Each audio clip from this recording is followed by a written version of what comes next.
The Little House by Virginia Lee Burton.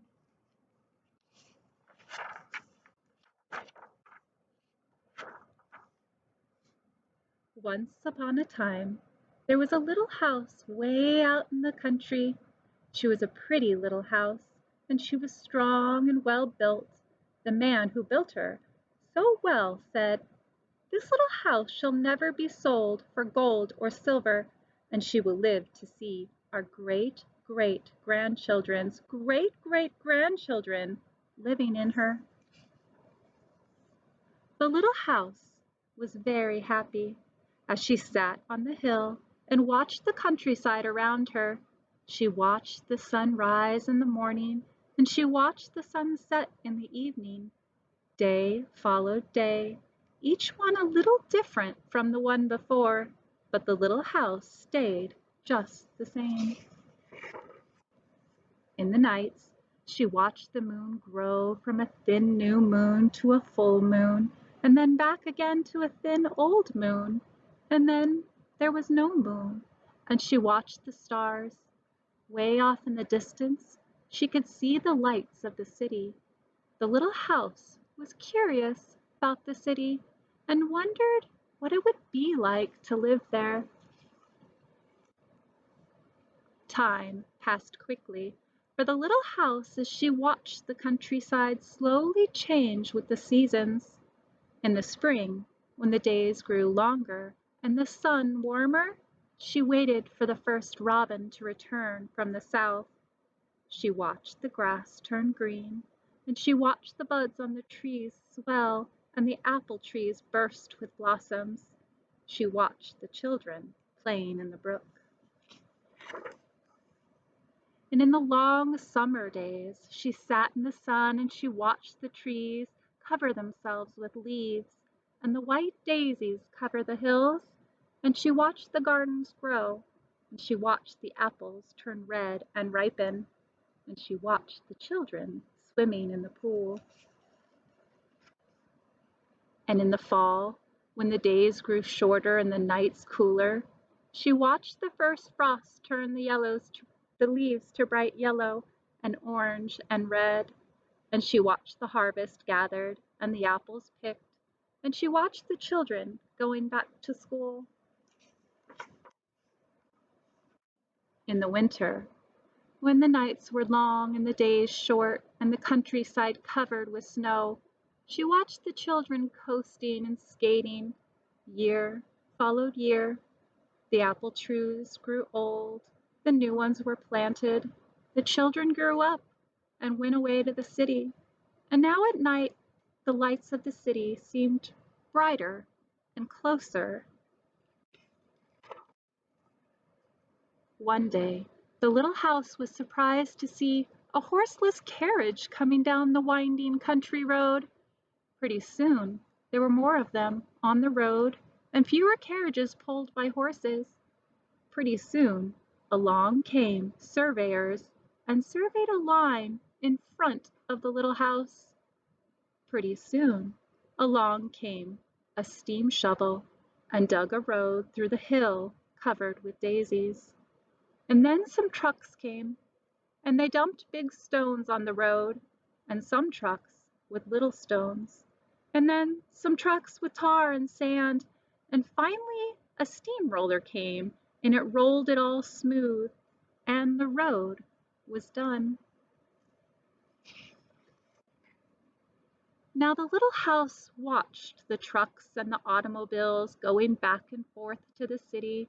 Gasoline stations, roadside stands, small houses followed the new road. Every one and everything moved much faster now than before.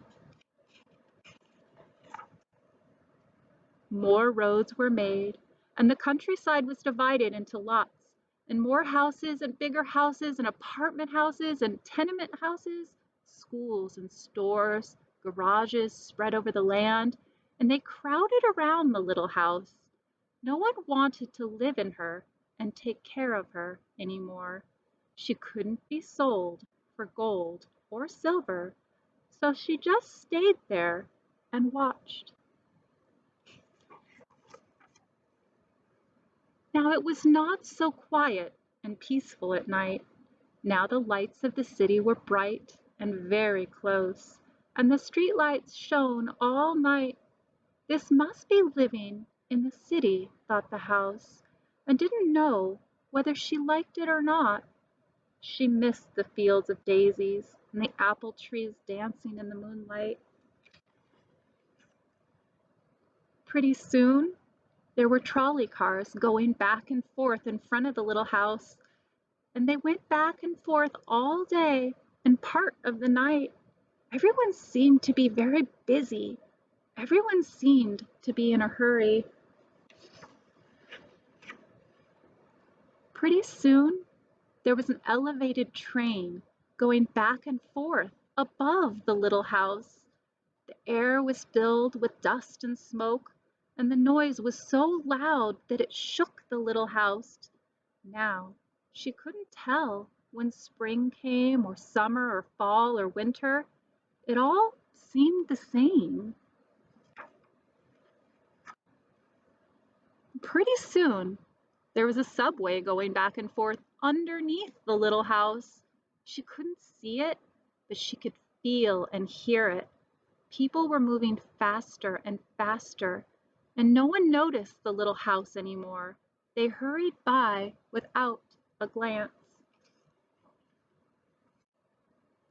Pretty soon, they tore down the apartment houses and the tenement houses and the little house and started digging big cellars, one on each side. The steam shovels dug down 3 stories on one side and 4 stories on the other, and pretty soon they started building up. They built up 25 stories on one side and 35 stories on the other. And now the little house only saw the sun at noon and didn't see the moon or stars at night at all because the lights of the city were too bright. She didn't like living in the city. At night, she used to dream of the country and the fields of daisies and the apple trees dancing in the moonlight.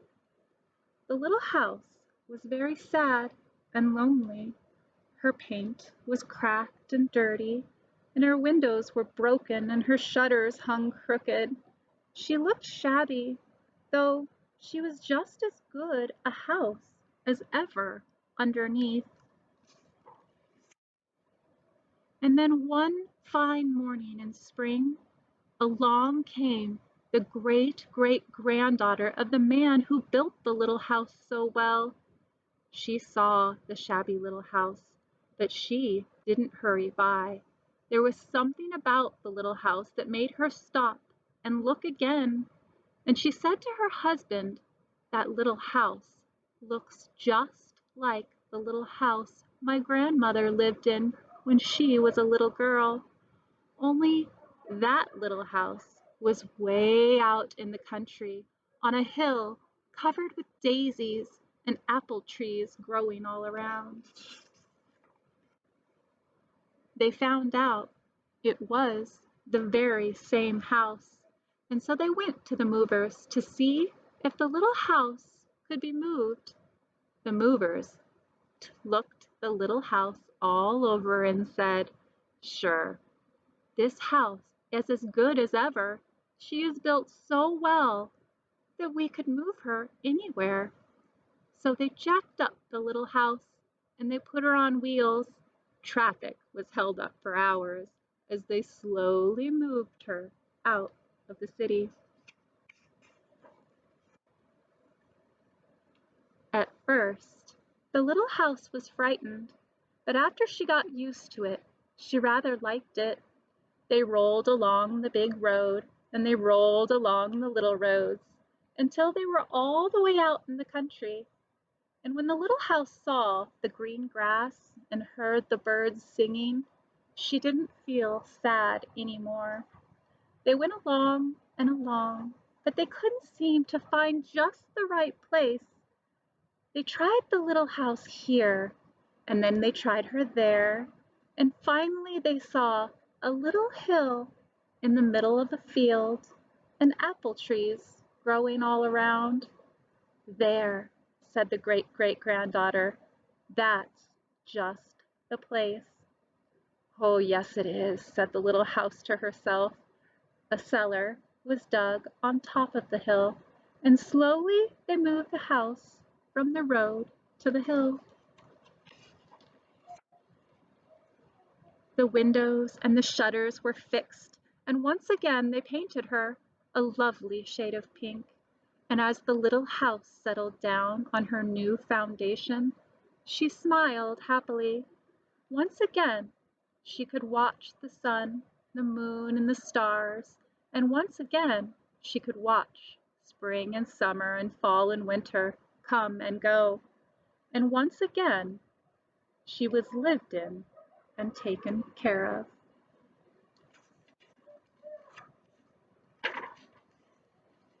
Never again would she be curious about the city. Never again would she want to live there. The stars twinkled above her, and a new moon was coming up. It was spring, and all was quiet and peaceful in the country.